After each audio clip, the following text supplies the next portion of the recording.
जय महाकाल। आपने जाना कि कैसे भद्रकाली माँ ने जड़ भरत की रक्षा करी। उससे आगे की जो कथा है वो कुछ इस प्रकार है। एक बार सिंधु देश का राजा रहुगण कपिल मुनि के आश्रम ब्रह्म ज्ञान लेने के लिए वहाँ से अपने देश से चलता है। और इसी बीच उसके जो पालकी चालक होते हैं चार, उनमें से एक जो चालक होता है वो बीच मझधार में उनका साथ छोड़कर भाग जाता है। और फिर उसके उनके जो तीन चालक होते हैं वो एक चालक को और ढूंढते हैं, तो उन्हें की टीले पे बैठे हुए जड़ भरत दिखाई देते हैं। वो उनसे कहते हैं कि हमारे जो राजा हैं उनको कपिल मुनि के आश्रम जा कर के ब्रह्म ज्ञान की बारे में जानना है। तो इसी वजह से जो जड़ भरत होते हैं वो उनकी बात पर वो कोई प्रतिक्रिया ना देखते हुए वो खड़े होकर के उनके साथ चल पड़ते हैं। तो आगे जाते हुए जैसे कोई भी चींटी, कोई भी मकोड़ा, कोई भी जीव जंतु उनके पैरों तले आता है तो जो जड़ भरत होते हैं वो उछल जाते हैं, जिसके कारण जो राजा को जो पालकी है वो ऊपर से जोर से लगती है और राजा को दर्द होता है। जब ऐसे दो तीन बार हो जाता है तो राजा गुस्से में आ जाते हैं और वो बोलते हैं कि तुम कैसे चल रहे हो, तुम पागल हो क्या। परंतु इसके ऊपर ना कोई प्रतिक्रिया देते हुए जड़ भरत आगे भी ऐसे ही चलते रहते हैं, जिससे कि राजा बहुत क्रोधित हो जाते हैं। वो कहते हैं मैं तुम्हें तुम्हारी इस करनी का दंड भी तुम्हें दे सकता हूँ। परंतु जो जड़ भरत होते हैं वो कोई प्रतिक्रिया नहीं देते हैं और आगे चलते रहते हैं। ऐसे ही आगे चलते हैं तो राजन बोलते हैं कि तुम मरे मराए वैसे हुए हो, मैं तुम्हें क्या मारूं, लेकिन परंतु तुम इस तरीके की हरकतें जो कर रहे हो वो सहनीय नहीं है।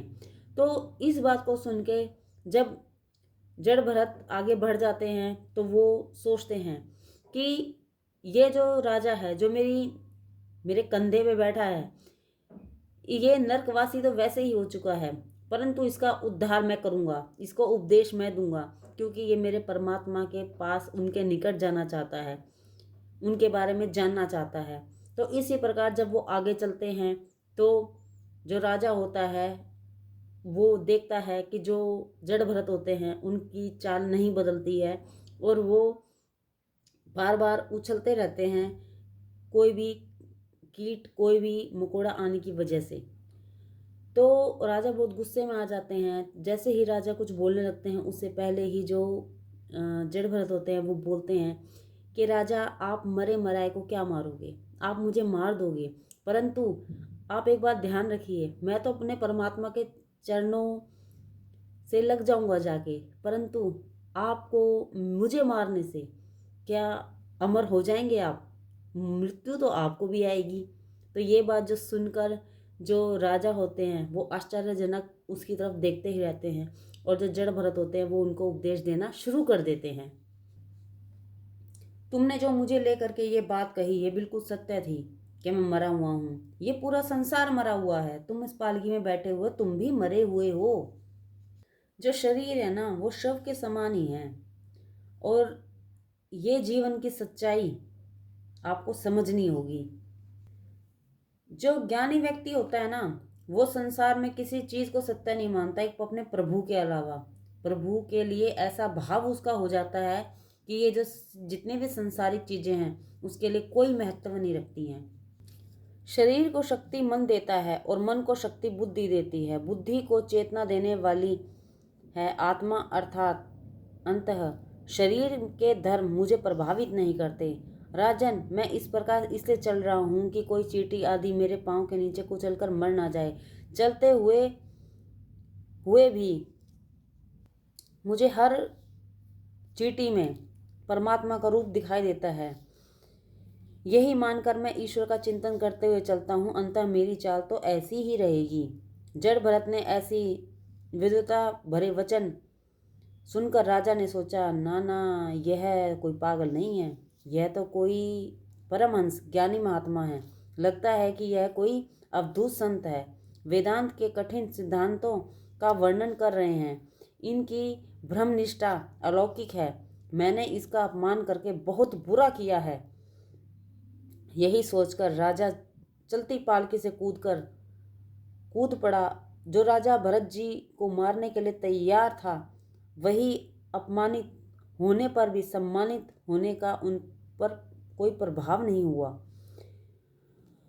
रहुगुण द्वारा, क्योंकि जो रहुगुण राजा था वो उनको इतनी बार अपमानित कर चुका था कि उन्होंने उसे सम्मानित भी करना चाहा, फिर भी उन पर जड़ भरत पर कोई असर नहीं हुआ। राजा रहुगुण जो थे उन्होंने भरत जी से पूछा, यह संसारिक व्यवहार सत्य है, परंतु हम इसे मिथ्या कैसे माने? यदि वस्तु असत्य है तो उससे कोई भी क्रिया नहीं हो सकती, जिस प्रकार मिथ्या घट से जल नहीं लाया जा सकता। फिर राजा ने पूछा कि आपने जो कहा कि शरीर को जो दुख होता है वह आत्मा को नहीं होता, परंतु मेरा मानना यह है कि शरीर को कष्ट होने पर आत्मा को भी दुख होता है, क्योंकि इस शरीर का संबंध आत्मा के साथ है, इंद्रियों के संबंध मन के साथ है, मन का संबंध बुद्धि के साथ है और बुद्धि का संबंध आत्मा के साथ है। अंततः जो दुख शरीर को होगा वही दुख आत्मा को भी होगा। चूल्हे पर बर्तन में दूध और दूध में चावल पड़े हों तो चूल्हे पर भी अग्नि पारस्परिक संबंध के द्वारा दूध में पड़े चावल भी पक जाते हैं, तो शरीर में होने वाला दुख आत्मा को भी होना चाहिए। जड़ भरत ने राजा को समझाया कि यह सब झूठ है। अग्नि पर रखे बर्तन में दूध पक सकता है, परंतु यही दूध में अगर पत्थर डाल दिए जाएं तो कैसे पकेगा? आत्मा तो सर्वश्रेष्ठ और निर्प्रिय है। संसार तो केवल मन की कल्पना है। राजन, मन की विकृति होने पर जीवन भी विकृत हो जाता है। अंततः यदि मन सुधर गया तो आत्मा भी की मुक्ति मिलेगी। राजन, एक बार मेरा मन मृगबाल में फंस गया था। जो जड़ भरत होते हैं वो अपनी खुद की कहानी राजा को बताने लगते हैं। फंस गया था तो मुझे मृग योनि का जन्म धारण करना पड़ा। अब मैं सावधान हो गया हूँ। राजन, यह उपदेश व्यवहारिक मन का है।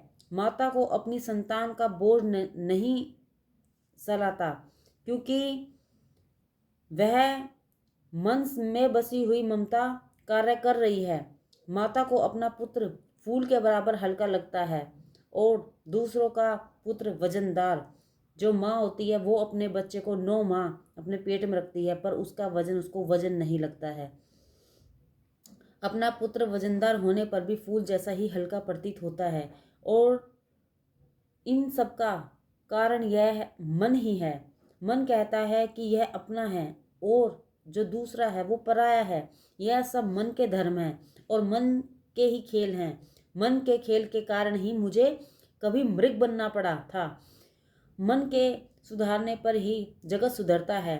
मन मृग बाल में फंसा हुआ तो मुझे पशु बनना पड़ा था। राजन, तुम तो केवल कश्यप देश के राजा हो, परंतु मैं तो भरत खंड का राजा था। लेकिन देखो, फिर भी मेरी दुर्दशा हुई। इस दुनिया का सबसे बड़ा सत्य यही है कि अगर इंसान अपने खुद के किए हुए कर्मों की सजा, गलत कर्मों की सजा स्वयं खुद को देता है तो उसको यमराज कभी सजा नहीं देते। जो इंसान खुद के वाणी पर, दृष्टि पर संयम रखता है उसको कभी सजा नहीं मिलती ईश्वर की तरफ से। जो इंसान जीते जी खुद को मारना सीख जाता है, अपनी इच्छाओं पर काम करना सीख जाता है, जो अपने आप की मुक्ति कराने के लिए अपनी इच्छाओं का त्याग करना सीख जाता है, वो इंसान प्रभु की तरफ से कभी भी उसको कष्ट नहीं मिलता है। प्रभु हमेशा उस इंसान के साथ रहते हैं जो अपने ऊपर काम करता है। पर जो पूरे ब्रह्मांड पर काम करना चाहता है, जो इंसान अपने आप से ज़्यादा किसी को वैल्यू नहीं करता है, जो इंसान सिर्फ अपनी इच्छाओं के लिए दूसरों को दुख देता है, उस इंसान की गति होना बहुत मुश्किल है। जिस इंसान को इस संसार में, समस्त संसार में, हर प्राणी में, हर जीव जंतु में ईश्वर नहीं दिखते, वो इंसान स्वयं पशु के समान है। ये जितने भी इंसान के साथ खेल शुरू होते हैं वो मन से शुरू होते हैं, उसकी इच्छाओं से शुरू होते हैं। अगर इंसान हर चीज़ को समझते हुए परमात्मा की बनाई हुई जो रचना है, यानी वो स्वयं खुद उसके बारे में जानने की कोशिश करता है, वो इंसान कभी इसी 3D लाइफ से मार कभी नहीं खा सकता। लास्ट में जो जड़ भरत होते हैं वो राजा को बस सिर्फ इतना समझाते हैं कि तुम अपने मन को दंड दोगे तो यमराज तुम्हें दंड नहीं देंगे। जिस दिन जीव उपवास असत्य बोले उस दिन उसको उपवास करवाओ। जिस दिन कोई पाप हो जाए उस दिन माला अधिक जपो।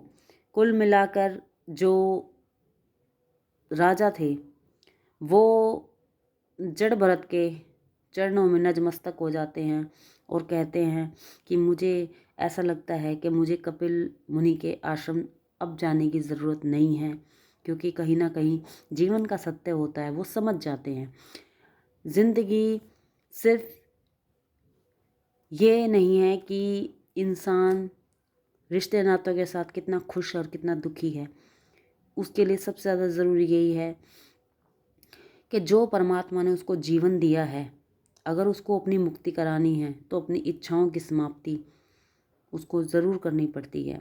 और अगर इस 3D लाइफ में आप किसी का दिल नहीं दुखाते हैं, किसी के साथ बुरा व्यवहार नहीं करते हैं, किसी को आपकी वजह से कोई भी दुख नहीं होता है, तो परमात्मा क्या प्रिय बन के रहते हैं।